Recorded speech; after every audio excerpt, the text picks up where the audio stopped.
രാജ്യം ഭരിക്കുകയെന്നാൽ കോർപ്പറേറ്റുകളുടെ തോഴനാവുകയെന്ന ചിന്താഗതിയാണ് പ്രധാനമന്ത്രി നരേന്ദ്രമോദിക്കെന്ന് അഖിലേന്ത്യാ ജനാധിപത്യ മഹിളാ അസോസിയേഷൻ കേന്ദ്ര കമ്മിറ്റി അംഗം അഡ്വക്കേറ്റ് കെ.പി. സുമതി.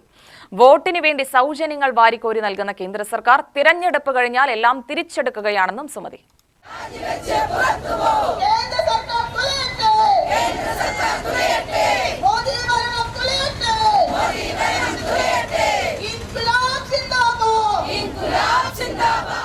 ഇന്ധനവില വർധനവിനെതിരെ ജനാധിപത്യ മഹിളാ അസോസിയേഷൻ നടത്തിയ പോസ്റ്റ് ഓഫീസ് മാർച്ച് ഉദ്ഘാടനം ചെയ്ത് സംസാരിക്കുകയായിരുന്നു സുമതി. ഇന്ത്യയിലെ കോർപ്പറേറ്റുകളുടെ താൽപര്യം മാത്രമല്ല, മുതലാളിത്ത രാജ്യങ്ങളുടെ താൽപര്യം കൂടിയാണ് ഇന്ത്യൻ ജനതയെ മറന്നുകൊണ്ട് മോദി സംരക്ഷിക്കുന്നത്. ആടിനെപ്പറ്റിയും അവാർഡിനെപ്പറ്റിയും മൻ കി ബാത്ത് നടത്തുന്ന പ്രധാനമന്ത്രി ഇന്ധനവില വർധനവ് മൂലമുണ്ടായ ദുരവസ്ഥയെക്കുറിച്ച് ഒരക്ഷരം മിണ്ടുന്നില്ല. തെരഞ്ഞെടുപ്പിന് മുമ്പ് പ്രധാനമന്ത്രി ഉജ്ജ്വല യോജനയിലൂടെ 11 സൗജന്യ സിലിണ്ടർ നൽകിയ കേന്ദ്ര സർക്കാർ തെരഞ്ഞെടുപ്പ് കഴിഞ്ഞതോടെ അത് 4 ചുരുക്കുകയാണ് ചെയ്തത്. രാജ്യം കടുത്ത പ്രതിസന്ധിയിലേക്ക് മാറുന്ന കാലങ്ങളിൽ പുറത്തുവരുന്നത് കേന്ദ്ര സർക്കാരിന്റെ കപട ദേശീയതയും കപടമുഖവുമാണ്. വിലക്കയറ്റം നിയന്ത്രിക്കുന്നതിൽ കേന്ദ്ര സർക്കാർ എന്ന പോലെ സംസ്ഥാന സർക്കാരും പരാജയമാണെന്നും അഡ്വക്കേറ്റ് സുമതി പറഞ്ഞു. പാചകവാതകത്തിന്റെയും ഇന്ധനങ്ങളുടെയും വില വർധനവിൽ പ്രതിഷേധിച്ചുകൊണ്ടാണ് ഇന്ന് നമ്മൾ സമരം നടത്തുന്നത്. രാജ്യത്ത് നരേന്ദ്രമോദിയുടെ നേതൃത്വത്തിലുള്ള ഗവൺമെന്റ് നമുക്കറിയാം 12 വർഷമായി രാജ്യത്ത് ഭരണം നടത്തിക്കൊണ്ടിരിക്കുകയാണ്.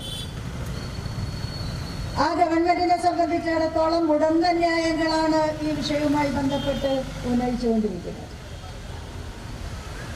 ഇന്ത്യൻ പാർലമെന്റിനകത്തും പുറത്തും ഇടതുപക്ഷ പാർട്ടികൾ ഈ വിഷയം ഉന്നയിച്ചുകൊണ്ട് പ്രതിഷേധിക്കാനും പ്രതികരിക്കാനും വേണ്ടി തയ്യാറായ സാഹചര്യത്തിൽ ഇതൊന്നും ഈ ഗവൺമെന്റിനെ സംബന്ധിച്ചിടത്തോളം ഞങ്ങൾ ഉണ്ടാക്കിയതല്ല, യുദ്ധത്തിന്റെ ഭാഗമായി വന്ന അതിന്റെ പരിണിത ഫലമാണ് എന്നാണിപ്പോ കേന്ദ്രം പറഞ്ഞുകൊണ്ടിരിക്കുന്നത്.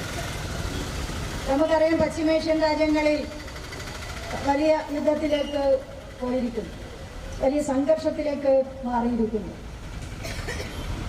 ഏതാണ്ട് ഒരു ലോകമഹായുദ്ധത്തിലേക്ക് അത് പോകുമോ എന്ന സംശയത്തിലായിരുന്നു നമ്മളെല്ലാവരും. ആ യുദ്ധത്തിന്റെ ഭാഗമായി ഇറാൻ ഉൾപ്പെടെ ഹോർമൂസ് കടലിടുക്കും അതിന്റെ ഭാഗമായിട്ടുള്ള ചരക്ക് ഇന്ധനങ്ങളുടെ അവിടുത്തെ ഗതാഗത തടസ്സമെല്ലാം തന്നെ നമ്മളെ സംബന്ധിച്ചിടത്തോളം നമ്മൾ ദൈനംദിനമായി വാർത്താമാധ്യമങ്ങളിൽ നിന്ന് മനസ്സിലാക്കിക്കൊണ്ടിരിക്കുകയാണ്. അപ്പൊ അതിന്റെ ഭാഗമായിട്ടെല്ലാം തന്നെയുള്ള ഇന്ധനങ്ങളുടെ നമ്മുടെ രാജ്യത്തേക്കുള്ള വരവും അത് വരുന്നതിനുള്ള തടസ്സവും എല്ലാം നമുക്കറിയാം. എന്നാൽ ഇതൊന്നും തന്നെ ഇന്നത്തെ വിലവർധനവിന് കാരണമല്ല എന്ന് നമുക്ക് മനസ്സിലാക്കാൻ വേണ്ടി കഴിയും. ജില്ലാ പ്രസിഡന്റ് എൽ സരിത അധ്യക്ഷത വഹിച്ചു.